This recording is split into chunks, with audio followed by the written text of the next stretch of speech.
Bienvenue dans TRF Chronique, épisode 118. Parfois, dans le sport, une seule décision, prise en un éclair, peut déclencher une véritable tempête médiatique. C'est l'histoire d'un match à couteau tiré, d'un jeune joueur qui voit son rêve virer au cauchemar et d'un entraîneur dont le choix a sidéré la planète foot. Alors, qu'est-ce qui a bien pu se passer? C'est ce qu'on va décortiquer ensemble. 17, voilà. Retenez bien ce chiffre. 17 minutes. C'est tout ce qu'un jeune gardien de but a eu le droit de vivre sur la pelouse avant que son rêve ne se brise en mondovision.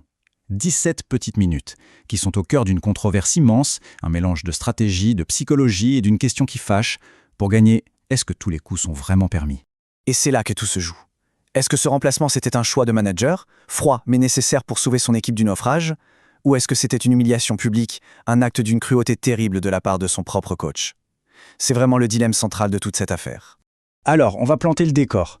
Imaginez un peu la scène. On est en 8e de finale aller de la Ligue des Champions. Un match ultra important entre l'Atlético de Madrid et Tottenham. La pression est à son comble. Chaque ballon, chaque décision peut tout changer. Et c'est là, dans cette atmosphère électrique, que l'impensable va se produire. Ces mots, ce sont ceux du coach de Tottenham, Igor Tudor, juste après le match. Ça veut tout dire. Même lui, il le reconnaît, ce qu'il a fait, c'est du jamais vu. Extrême, radical. Alors on est obligé de se demander qu'est-ce qui peut bien pousser un entraîneur aussi expérimenté à prendre une décision pareille, une décision qu'il n'avait jamais prise en 15 ans de carrière. Pour comprendre ce remplacement choc, il faut remonter un peu le temps. Avant même le premier coup de sifflet.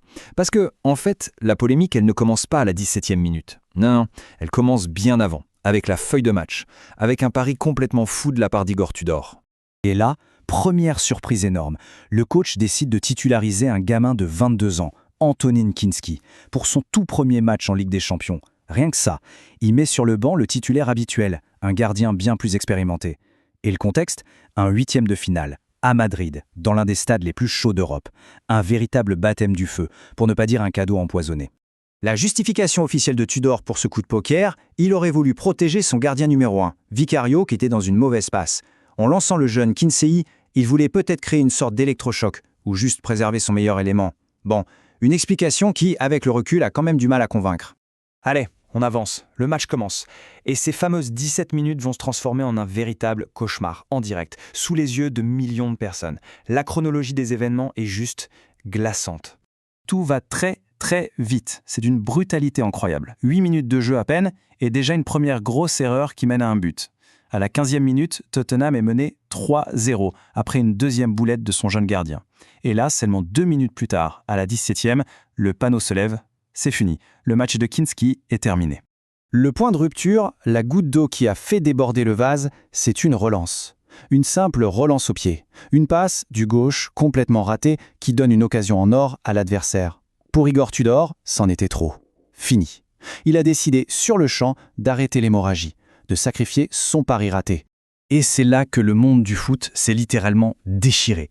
D'un côté, on a ceux qui défendent un pragmatisme de haut niveau, une décision difficile mais nécessaire. Et de l'autre, ceux qui crient à l'humiliation, au manque de respect total. Alors, regardons un peu les arguments des deux camps. Voilà, le débat est posé. Tudor se défend en disant qu'il a fait ça pour protéger Kinski d'un désastre encore plus grand et pour protéger l'équipe. Mais ses détracteurs, comme l'ancien gardien Paul Robinson, n'y croient pas une seconde. Pour eux, c'est un acte purement égoïste. Un coach qui sent le vent tourner, qui sent son poste menacé et qui sacrifie publiquement un jeune pour se sauver lui-même. Cette vision des choses, on la retrouve même sur le terrain. Antoine Griezmann, qui était en phare ce soir-là, a trouvé ça dommage. Pour lui, quand un entraîneur prend une décision aussi forte, il doit l'assumer, aller au bout avec son joueur. Le fait que cette critique vienne d'un adversaire qui a directement profité des erreurs, eh bien, ça donne encore plus de poids à ses propos. Et l'affaire est encore plus trouble. Des images ont tourné, on y voit le défenseur Cristian Romero en pleine discussion avec son coach juste avant le changement. Certains y ont vu une demande du joueur pour sortir le gardien. Tudor a nié en bloc. Et puis, il y a cette image terrible. Le coach n'a pas eu un regard, pas un seul mot pour son gardien qui sortait du terrain anéanti. Sa justification, ce n'est pas un moment pour parler. Une froideur qui a choqué tout le monde. Parce qu'au-delà du jeune Kinski, cette décision a eu un effet boomerang sur l'entraîneur. Ça a mis en lumière un début de mandat absolument catastrophique pour Igor Tudor à la tête de Tottenham. Les chiffres sont là et ils sont sans appel. Depuis son arrivée, 4 matchs joués, 4 défaites. 14 buts encaissés, c'est un bilan désastreux. Et ça replace la décision sur Kinski dans un autre contexte. Celui d'un coach aux abois, peut-être prêt à tout pour créer un électrochoc et tenter de sauver sa peau. Il faut bien se rendre compte qu'Igor Tudor venait à peine d'arriver. Il a été nommé à la mi-février. En même pas un mois, il s'est retrouvé au milieu d'une crise sportive majeure, une crise qui a été amplifiée par cette polémique de management. La pression sur ses épaules est devenue colossale. Du coup, forcément, en conférence de presse, on l'interroge sur son avenir, sur sa position, et ses réponses sont plus qu'évasives. Ce n'est pas un sujet, et puis le fameux « no comment ». C'est le discours typique d'un homme qui se sait sur un siège éjectable, qui n'a plus les armes pour se défendre. Finalement, cette affaire Kinski, elle va bien au-delà d'un simple match de foot. Elle nous pose une question sur les limites de la compétition. Pour sauver un résultat, pour sauver sa carrière, est-ce qu'on a le droit de briser mentalement un jeune joueur ? Dans le monde impitoyable du sport professionnel, est-ce que la fin justifie vraiment toujours les moyens ? La question reste ouverte.